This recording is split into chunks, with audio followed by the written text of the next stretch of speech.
Salut les amis, bonne année à vous. Sa Majesté Sénateur Clétus, c'est moi.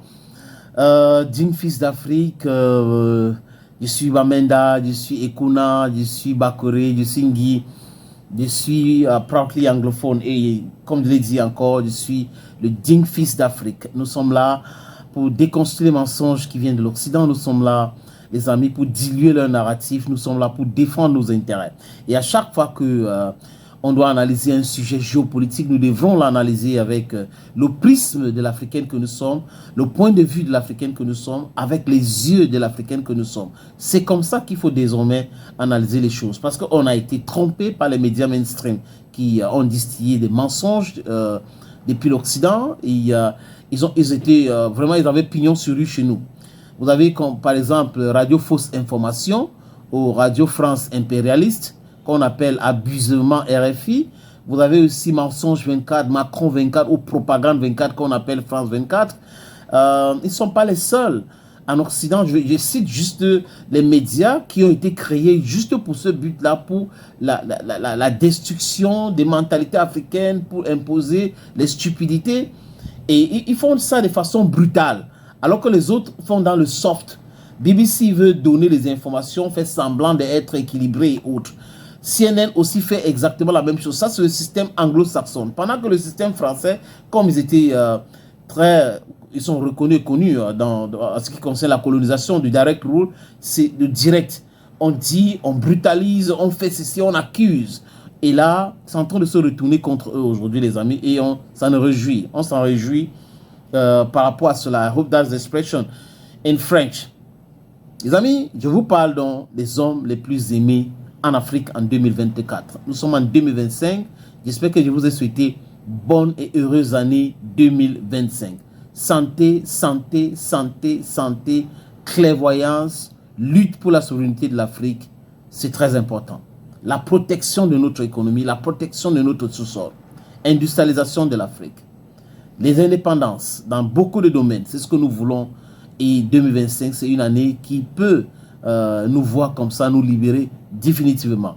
Il faut juste que les jeunes Africains s'engagent. Maintenant, les amis, je vous parle des hommes les plus aimés en Afrique. En 5e position, c'est Bassirou Diomaye Faye.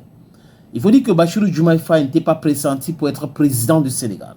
N'eût été les stupidités ou la stupidité politique de Macky Sall, qui a pensé qu'en empêchant Ousmane Sonko d'aller aux élections présidentielles, c'était fini pour le PASTEF.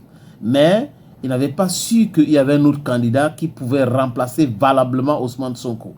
Et c'est ce choix fait par Ousmane Sonko. Et là, Bassirou Diomaye Faye, président de la République. Quand il arrive au pouvoir, il inquiétait beaucoup d'Africains parce qu'il a fait le Nigeria, le Ghana, et on lui a demandé d'aller convaincre les dirigeants de l'AES pour retourner au sein de la CEDEAO. Il a essayé de faire et c'était l'échec cuisant au Mali et au Burkina Faso. Il n'a pas voulu aller au Niger parce que là, ça devait être très compliqué pour lui. Bref, bien après, il y a eu des élections dans son pays, législatives, et là, son parti, le PASTEF, a gagné des élections. Et là, le monsieur change de discours.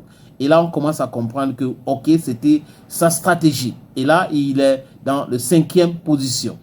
En 4e position, c'est Ousmane Sonko, l'homme qui devrait être président, le faisait le roi, qui est premier ministre aujourd'hui. J'ai écouté son discours de politique générale à l'Assemblée nationale du Sénégal. C'était formidablissime, les amis.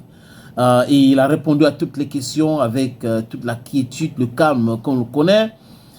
Et il a parlé de cette loi de l'amnistie abrogée. Il faut que les gens qui ont fait du mal au peuple sénégalais, entre guillemets, sur le prisme de la politique de Macky Sall, soient jugés et punis. La justice pour tout le monde, c'est important. Et il est en 4e position. En 3e position, on a le président Abdurrahmane Tiani. Le président Abdurrahmane Tiani, c'est l'homme de la situation, c'est l'homme qui a compris. Il était à l'intérieur, il était à la présidence et il voyait les choses se dire, les choses se construire, les mensonges, les humiliations et humiliations pour son pays. Et avec ses amis, ils ont décidé de mettre un thème à cette stupidité, mettre un thème au travail de cette sous-préfet qui était Bazoum, qui voulait vendre pratiquement le Niger, qui insultait le militaire, qui insultait les Nigériens comme des villageois. Ce sont les propos de Bazoum.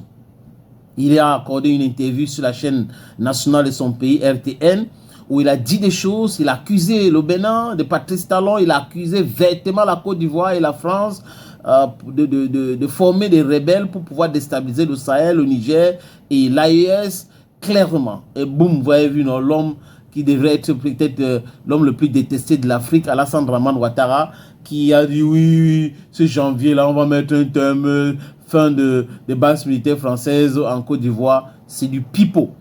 Et il a en troisième position Abdourahmane Tiani.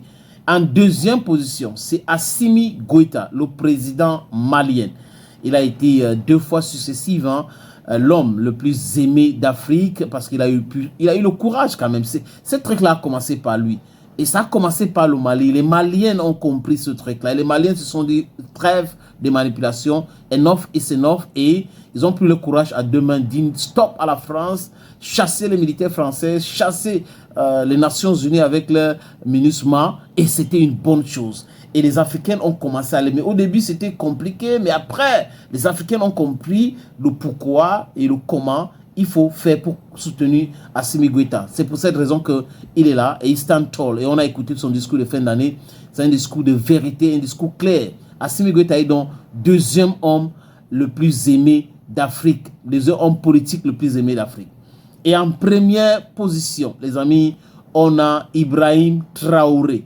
Ibrahim Traoré, le lion de Lyon. Ibrahim Traoré, l'homme qui incarne Thomas Sankara. Ibrahim Traoré, l'homme que les Occidentaux et les pays de la CEDEAO avaient pensé que c'était facile de manipuler. Il est jeune, vraiment, on peut le manipuler facilement, patatra et autres. Que non, il avait une vision. Et cette vision-là, c'est pour la souveraineté de Burkina Faso et de l'Afrique. Et à chaque fois qu'il fait un discours, les amis, c'est un régal. On écoute autant de fois. Je me rappelle à l'époque du sommet Russia-Africa, quand il avait pris la parole, il avait fait mal à certains chefs d'État africains, des corrompus qui étaient présents là-bas, qui passent l'État à commander, à laisser spolier leur pays. Et chaque fois qu'il prend la parole, il rappelle l'histoire, il rappelle qu'il faut éveiller les consciences du peuple africain. C'est Ibrahim Traoré pour vous. Et dernièrement, il s'est adressé à la nation, c'était le 31 décembre, dans un discours de 22 minutes, les amis. C'est un discours de vérité, un discours clair, un discours de développement, un discours qui a été accueilli favorablement par la jeunesse burkinabé et la jeunesse africaine.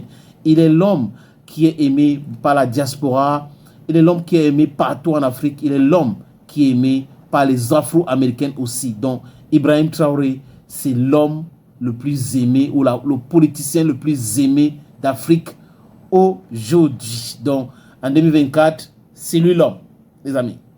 Bye bye. Ne l'oubliez pas, appelez-moi désormais Sa Majesté Sénateur Clétus, l'homme le plus noir d'Afrique.